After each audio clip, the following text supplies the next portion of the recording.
projection. I'm Mira Rubin here with you on Enlightened World Network. And today's topic is projection. We've all heard the saying, seeing is believing, but I think it's also important to recognize that we see what we believe. In other words, our beliefs impact what we can perceive.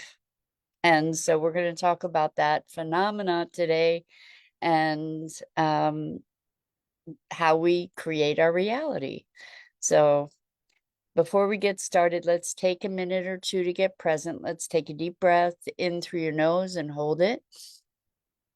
And imagine clean, crisp oxygen flooding your lungs, flowing into your bloodstream, nourishing all your cells, all your organs, bringing vital life energy to your body and being. And as you exhale, exhale any tension, stress, negativity, fatigue. And now let's take another deep breath in through your nose and hold it. This time, imagine brilliant, bright light lighting you up from the inside out, illuminating, electrifying, and energizing all your molecules, all your electrons, creating a brilliant beam of light and energy from your heart out into the world. And as you exhale, exhale any remaining tension, stress, negativity, fatigue. And now let's press our palms together. Vigorously rub your hands together to feel the friction, the temperature, the pressure, the motion, the tickling and tingling as you stop. And allow all those sensations to bring you present right here, right now, into this remarkable physical form that enables us to experience life. Welcome, welcome, welcome.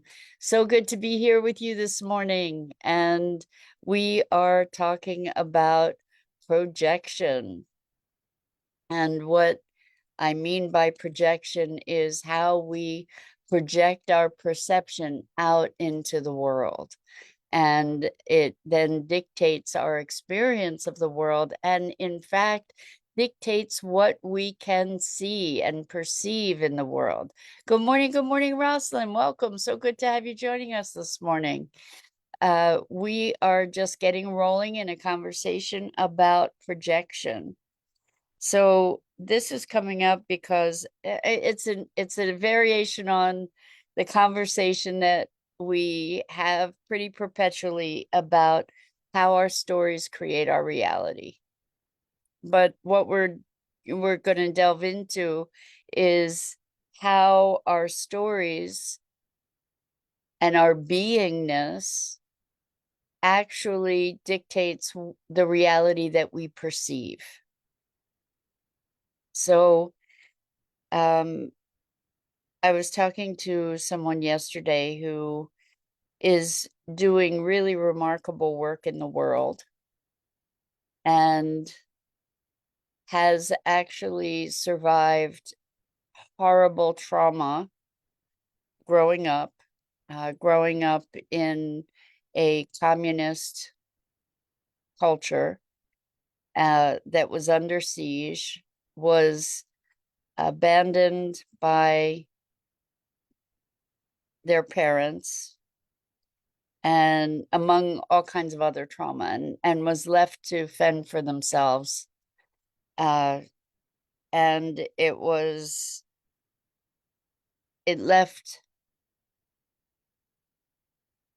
an imprint. It left a wound, a deep impact. And this person is now engaging in a project that has global implications, and their experience of the past 7 years that they have worked on this project is that they've been doing it alone.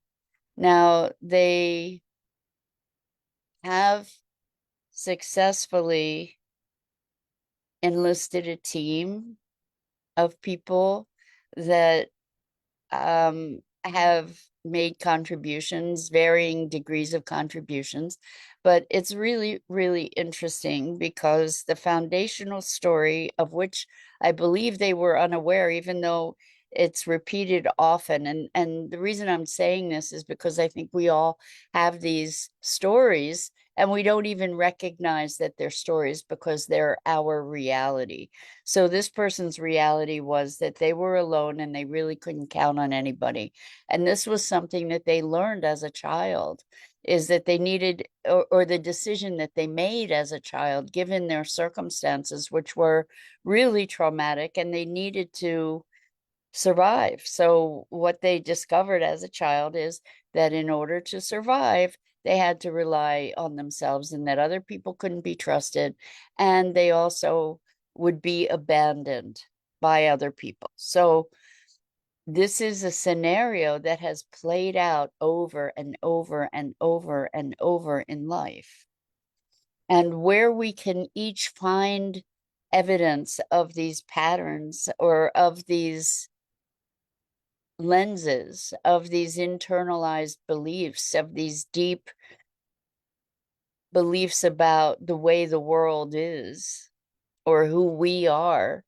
One of the ways that we can recognize these deeply entrenched notions is to look at the patterns that recur in our lives. So, for instance, if you find that you find yourself involved in relationships where your partner is unfaithful, or you find yourself in relationships where your partner is abusive or has an issue with addiction, or uh, I'm talking about negative patterns clearly here. But for those examples, there is something that is perpetuating that pattern. And I don't know about you, but I've seen patterns in my life where even though I saw the pattern, it kept repeating. And I felt very much at the effect of it. And that's because these patterns are not just encoded in our thought, but they're kind of encoded in our being. And how that happens is when we're young, we are indoctrinated either through circumstance or through messaging. And that indoctrination is invisible to us because we don't distinguish it as indoctrination. We recognize it as reality. This is how it is. And oftentimes when we experience trauma as little kids, our perspective is limited. So there may have been a righteous choice to a righteous decision to take certain action that gets interpreted by the child, for instance, as abandonment, or um, interpreted by the child or internalized by the child as I'm not good enough, for example, or I'm not worthy, or I people abandon me, or whatever it is, that this messaging, it gets internalized, and that becomes the baseline from which being then emerges. So who I'm being is abandoned, who I'm being is not good enough. And so from the lens of that space, from the lens of being not good enough or being abandoned, what is going to happen is that I am going to act as if that's what's happening, or act in fear of that happening, which often creates the very thing that we're trying to avoid, a self-fulfilling prophecy. So if I'm afraid of being abandoned, I may be unavailable, or I may reach in and then pull back, or I may be very needy and then very standoffish, trying to protect myself from being abandoned, right? Which is creating abandonment in many, many situations. That's how it works. So the thing that we're talking about is it's like a radio station where we're tuned to a certain frequency. And in that frequency, we can only hear the music that's playing on that station. And this programming goes so deep that we don't even recognize that it's there. And so to to further look at this idea of projection is that we are projecting our perception on the world. The world exists on the projector that we project. So there's only certain stuff that can play on that projector based on what we're projecting. And as we put out into the world, it's like putting out a request into the world for that frequency, if we're talking about radio stations, for that frequency of messaging. And so what needs to be shifted is that frequency. We need to be able to find a way to tune to a different station, to tune to a different frequency. And the first step in doing that is recognizing those patterns. And then doing things to dissolve those patterns. And the doing of the things to dissolve those patterns is the challenge. But in the work that I've developed with the core connection work, it's very clear that we need to do it in a multidimensional way. So it's not something that we just do through thought, but we need to connect with the body as well, and the emotions, because it's a complex, it's an interwoven, multidimensional, systemic frequency. And so we can't dissolve it just by understanding it. All that does is it gives us more reasons why we are the way we are. And when we start to recognize the pattern, one of the things that we can do is to presence ourselves to that idea. For instance, I don't belong. That was a big one for me, not belonging. And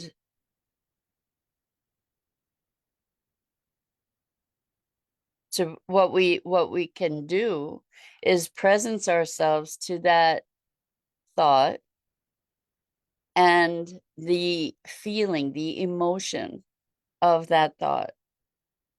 And we can locate that thought and the emotion, particularly the emotion in our physical body, to say, okay, I'm feeling abandoned. Where in my body do I have that feeling? Where am I holding that emotion? And it's not unusual for people to be holding emotion in their gut, in their throat, in their heart, in their shoulders, in their back. Those are typical places that people will be holding emotion. And you could be holding it any place else, on your forehead or in your ear. I mean, it doesn't matter. It can be anywhere. But to notice what the sensation is as you presence yourself to that emotion. And what happens, interestingly, is as we are present to that emotion and allowing ourselves to experience it, oftentimes tears will emerge. And that's okay. That's energy. It's pent up energy that we've been compressing. And then you can look at, well, what's different about this notion of being abandoned? Do I feel as intensely about it? Is it still present? What's different? And that process can be repeated on different levels. And we can also do sort of an imaginal practice using our other than conscious along with these emotions to say, okay, well, if I have that emotion, if I'm feeling that emotion, the physical sensation in my belly, what would that sensation look like if it had an appearance? Or what would it sound like? And maybe it looks like a steamroller, for example. Well, you can picture the steamroller and allow your mind to go through a scenario with the steamroller and notice then what's different about the feeling in your belly. And then notice what's different about how you think about being abandoned. So notice that the language here isn't, I was abandoned. Just now, what I'm talking about being abandoned, like living into life as who I am is abandoned. In my case, it was not belonging, like I said. And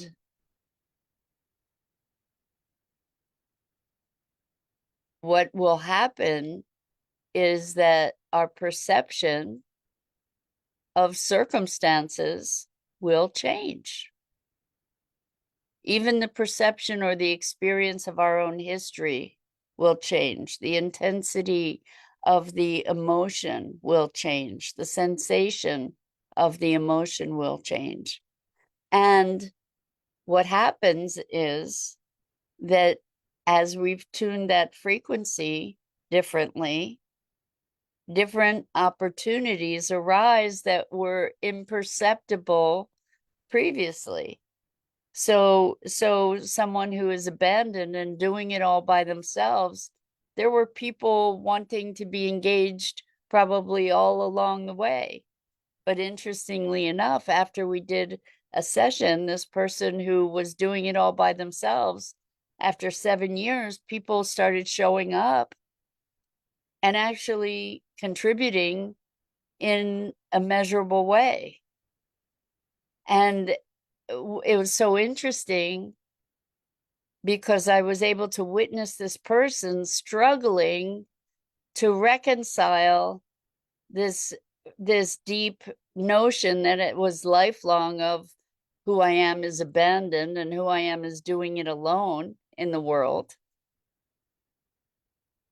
Trying to reconcile the fact that all of a sudden people are showing up, quality people showing up and actually contributing, which created a cognitive dissonance because there's still a part that believed that they were doing it all alone.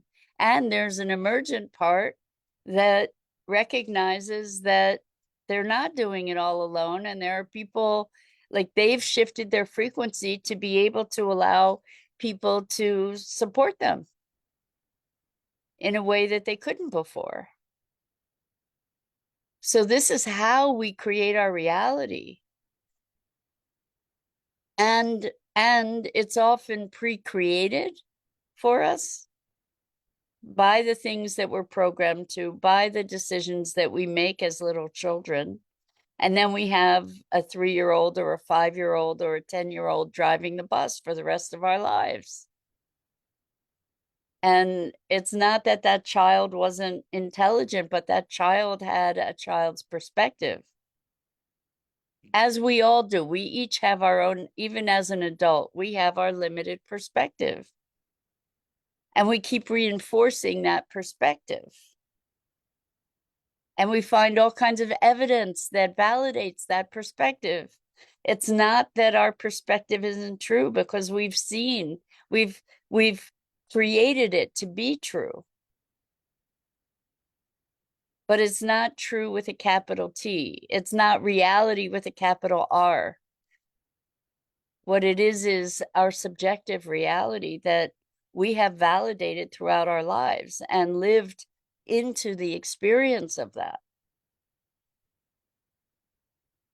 So, as I was saying in the beginning, one of the ways that we can detect what we're projecting into the world is the patterns that we see over and over in our lives. And we can look at those patterns, and in deconstructing them, we then have an entree into dissolving those patterns and allowing our own authentic frequencies to emerge.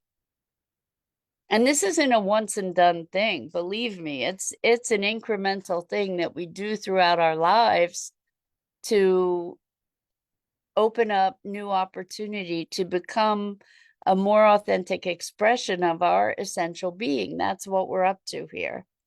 And that's why to be dissolving these patterns, lots of the patterns are culturally imposed. I was talking with somebody else the other day, and we were talking about all these patterns that we have culturally in relation to youth and age, and how it's age is something we want to avoid at all costs. You know, that the signs of aging are something to be depressed about, particularly for women. You know, the age and beauty, right? That even in our culture, men can get more handsome as they get older, whereas women don't. Now, I'm not saying that that's true. I'm saying that that's a, a general cultural bias and there's a cultural bias against age rather than cherishing of the wisdom of elders, rather than a recognition of the value of a lifetime of experience. And so that's something that we internalize to a great degree. And it's interesting about this whole thing regarding age. I remember knowing someone who at 42 was old. And I've heard people at 25 start talking about being old. And at my age, I hear a lot of people talking about being old. And my take on that is